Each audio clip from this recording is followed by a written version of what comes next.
నమస్కారం గురుగారు. గురుగారు, చాలా మంది శ్రావణ మాసం వచ్చిందనగానే మాసం మొత్తం కూడా ఒక నిష్టగా ఆహార విషయంలో గానీ, ప్రతి ఒక్క విషయంలో నియమాలు పెట్టుకొని మాసమంతా నిత్యం పూజ చేస్తూ ఉంటారు. అమ్మవారి ఆరాధనలో ఉంటూ ఉంటారు. అలాంటప్పుడు అంటే ఆడవాళ్ళ ప్రాబ్లమ్స్ ఇంక తెలిసిందే గదా గురుగారు. పీరియడ్స్ ఒస్తాయి. అరే! నేను నెలంతా చేద్దామనుకున్నా, ఇలా అయిపోయింది. లేట్‌గా రావాల్సింది ముందే వచ్చేసింది. ఎందుకిలా అయ్యింది? నేనేమన్నా పూజలో లోపం చేశానా? రకరకాలుగా ఆలోచిస్తూ ఉంటారు. అలాంటప్పుడు అంటే నిజంగా ఏదైనా తప్పు జరిగే అవకాశం ఉంటుందంటారా? దీనివల్ల ఏదైనా దోషం కలుగుతుందా? వ్రతభంగం అవ్వకూడదు అంటే, ఆ పూజ పూర్తిగా కంప్లీట్ అవ్వాలి అంటే ఏం చేస్తే బావుంటుంది? మీకిప్పుడు మొట్టమొదట తెలియాల్సిందేంటంటే, ఎవరైతే అమ్మవారి అనుగ్రహానికి పరిపూర్ణంగా పాత్రులవుతారో, వాళ్ళకి ఈ రజస్వల అనేది గాని, రజోధర్మం, ఋతుక్రమం ఖచ్చితంగా కనపడుతుంది. అమ్మవారి అనుగ్రహానికి పాత్రులే. మనమేమనుకుంటాం, అరే పూజ బ్రేక్ అయిపోయింది. చాలా తప్పు. అమ్మవారి యొక్క కరుణ అంటే ఆమె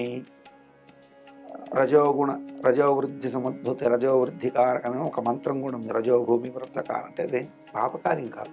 ఇంకొకటి కూడా చాలా మంది ఈ ఉపవాసం అనేటువంటిది చేస్తారు. ఈ శ్రావణ మాసం అంతా వరలక్ష్మి వ్రతం ఆషాఢ మాసం అయిపోగానే మరి కొత్త పెళ్లి కొడుకులు అయితే పాపం వాళ్ళకి వెంటనే శ్రావణ మాసం అనగానే ఆ నోములోని ఈ మంగళగౌరి అని వరలక్ష్మి అని కాదు. ధర్మబద్ధమైన జీవితం అది. ధర్మార్థ కామ్యమోక్షాలు ఏది ధర్మం అని చెప్పిందో దాన్ని తప్పకూడదు. అంటే భార్యాభర్తలు కొత్తగా పెళ్ళైనటువంటి వాళ్ళు కావచ్చు, పసిప్రాయంలో ఉన్నటువంటి వాళ్ళు కావచ్చు, యవ్వన ప్రాయంలో ఉండి లేదు చక్కగా మానసికంగా శారీరకంగా సమభావాలు కలిగినటువంటి వాళ్ళు ఎవ్వరు కూడా గృహస్థుగా ఉన్నవాళ్ళు ఇలా శయ్యా నియమం పాటించకూడదు ఫస్ట్. ఎందుకంటే అలా పాటించడం వల్ల ధర్మార్థ కామ్యాల్లో నువ్వు కామ్యం తప్పినట్టు అవుతుంది. నీ భార్యతో నువ్వు చక్కగా ఆనందంగా ఉండొచ్చు, నీ భర్తతో నువ్వు ఆనందంగా ఉండొచ్చు.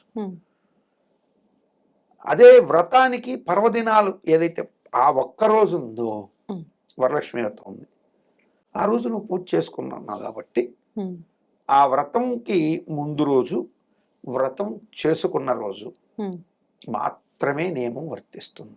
ఎందుకంటే పర్వదినాలప్పుడు కలయికలు పనికిరావని చెప్పింది శాస్త్రం. అంతేగాని నెల రోజుల పాటు ఇలా చేస్తే ఆ పుణ్యం సంగతి దేవుడు ఎరుగు. ఈ నెల రోజుల భర్తకి ఏదైనా రాకూడని వికట ఆలోచనలు వచ్చి ఈ అమ్మాయి ఏంది ఎంతసేపు దేవుడు తీరుందని పక్కదారి పెట్టే ప్రమాదం ఉంటుంది. కాబట్టి అటువంటివి శాస్త్రం ఎప్పుడు సమర్థించదు. భార్యాభర్తలు చేసేది ధర్మబద్ధమైనటువంటి ఒక పవిత్రమైనటువంటి సృష్టి కార్యం అది. దాంట్లో పిల్లలు పుట్టంగానే అది ఆగిపోవడం అనేది కాదు. అక్కడ ధర్మేచ అర్థేచ కామేక్ష అని మనసావాచ కర్మణ ఆ భార్యాభర్తల మానసికమైనటువంటి కలయిక ఎంత గొప్పదో, మానసతో కూడినటువంటి శారీరక బంధం కూడా అంత గొప్పదిగా శాస్త్రం చెప్పింది. కాబట్టి తప్పకుండా భార్యాభర్తల విషయాల్లో నియమాలు పెట్టుకోకూడదు. వ్రతం చేస్తున్న సమయంలో, పర్వదినాల సమయంలో మాత్రం ఆ నియమం ఖచ్చితంగా ఉంటుంది. ఇక రజో పరంగా వచ్చే ఋతుదోషాలు వస్తే పూజ జరుగుతుంది, ఒక నెల రోజులు సంకల్పం పెట్టింది, ఆకస్మికంగా ఆ పూజ ఒక మాసంలో పూర్తి అయిపోయేటప్పుడు 25 రోజులు అయిపోగానే 5 రోజులు అయిపోతుందనంగా అయినప్పుడు ఆ 5 రోజుల తర్వాత దాన్ని కంటిన్యూటీ చేసుకునే సౌలభ్యం కూడా స్త్రీకి ఉంది. ఖచ్చితంగా ఆ 5 రోజులు స్నానం దూరంగా ఉండి ఆ తర్వాత చక్కగా స్నానం చేసి దాన్ని కంటిన్యూటీ చేయొచ్చు. మగవాళ్ళు ఆ సమయంలో ఈ స్త్రీకి వెన్నుదన్నుగా ఈ 5 రోజులు ఆమె పూజ ఏ దేవతను చేసిందో ఆ దేవత దగ్గర జస్ట్ ఒక సింపుల్ ఒక పువ్వు పెడితే చాలు. ఇక్కడ చాలా మంది ఏం చేస్తుంటారంటే 100కి 99% వరకు నాకు తెలిసిన వరకు ఈవెన్ సనాతన ధర్మంలో ఉండేటువంటి వాళ్ళు కూడా అనుమానం పడిపోయేది ఏంటంటే, భార్య దూరం అయిపోయింది కాబట్టి ఇంట్లో దేవుడికి అసలు ఏమీ చేయరు. చాలా తప్పు. ఆమెను ఆ 5 రోజులు మా చక్కగా చెప్పాలంటే మా సనాతన ధర్మం మేము ఫాలో అయ్యే దాంట్లో భార్యకి రెస్ట్ ఇస్తాం, చక్కగా నేను ఇందాక అమ్మవారి ప్రసాదం చెప్పాను చూసారా, ఉమ్, హాయిగా వంటలని చేసి ఉమ్, చక్కగా మంచి రుచిగా చేసి రోటి పచ్చళ్ళు, ఉమ్, తర్వాత చక్కగా ఆ, మెడుసు అంటే మాగాయితో చేసేటువంటి పెరుగు పచ్చడి, ఓ, మెడుసు అంటారు దాన్ని, అట్లాగే పిండి మిరియం లాంటివి, పొట్లకాయ ఆవు పచ్చళ్ళు, ఏమేమి భార్యకి ఇష్టమో అవన్నీ చేసి మంచి మెనూనే 5 ఇస్తారు రోజులు వాళ్ళకి. మంచి ఫుడ్ ఆ, with hygienic quality with high minerals ఉన్నటువంటి ఫుడ్ని ఇస్తాం, హాయిగా రెస్ట్ తీసుకోమంటాం. ఆ, ఇక్కడ కూడా ఛాందస్సులైన బ్రాహ్మణులు కొంతమంది ఉంటారు. వీళ్ళు ఏం చేస్తారంటే వంట వీళ్ళు చేయరు, ఇంట్లో ఇంకొక ఆవిడ ఉంటారు, ఎవరో ఒక ఆవిడ చేత చేపిస్తారు. వీడు ఆ 5 రోజులు ఆ ముఖం కూడా చూడ్డు, ఉమ్, అదేదో పాపం అన్నట్టు, మహా తప్పు. ఆ, తప్పక ఆ 5 రోజుల్లో రజోమూర్తిగా ఉన్న స్త్రీలో అమ్మవారు ఉంటుంది. ఉమ్, ఆమెను దర్శించడం వల్ల శుభాలే కలుగుతాయి.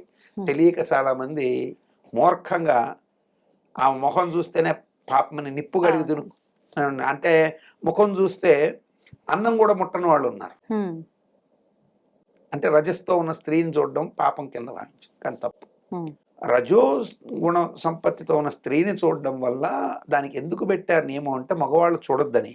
ఉమ్, మామూలు కన్నా కూడా రజస్సులో మొదటి రోజు వదిలేసిన తర్వాత ఋతుక్రమంలో 2వ రోజు స్నానం చేసి గనక ఆ స్త్రీ ఉంటే ఆమెలో అద్వితీయమైనటువంటి తేజస్సు కనపడుతుంది.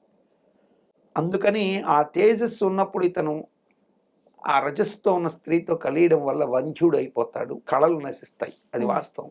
ఓకే. అంత తొందరగా స్త్రీలోని ఆ శక్తితో కలియడం పాపం. కాబట్టి ఋతుధర్మం ఉన్నప్పుడు స్త్రీతో పురుషుడు ఉమ్, ఎటువంటి పరిస్థితుల్లో సంగమించరాదని శాస్త్రం నిషేధించింది, కలవకూడదని. ఓకే. అందుకని ఆ రోజుల్లో ఈ ఆడవాళ్ళు ఏం చేస్తారంటే కేవలం పెద్దగా శుభ్రంగా స్నానం కూడా చేయకుండా ముఖం కడుక్కొని ఇంట్లో కూర్చుంటుంటారు. కేవలం ముఖం మాత్రం వాష్ చేసుకొని మా ఇళ్లలో ఉమ్, పెద్దగా ఉండరు. అదే కనుక శుద్ధంగా స్నానం చేసి తలకు పోసుకుంటే మామూలు రోజుల్లో కన్నా కూడా ఉమ్, అద్వితీయమైనటువంటి సౌందర్యం కనపడుతుంది అప్పుడు. ఓకే. అయితే అటువంటి సమయంలో స్త్రీని కలవకూడదని నిషిద్ధం ఉంది. ఉమ్, ఋతుధర్మ అంటే ఆ ఋతుచక్రంలో కలవడం పాపం అని చెప్పి. ఉమ్, అంటే స్త్రీ శక్తి స్వరూపిణి, ఆ శక్తే ఉమ్, రజస్సులో బయటపడుతుంది అమ్మవారు. కాబట్టి మనకి ఆ రజస్సుని భరించేటువంటి శక్తి ఎవరికి ఉండదు. అందుకే శబరిమల ఇలాంటి దేవాలయాల్లో కూడా ఉమ్, ఈ రజస్వలాది దోషాలు ఉన్న వాళ్ళని అలౌట్ చేయకపోవడానికి కూడా రీజన్ అదే. ఓకే.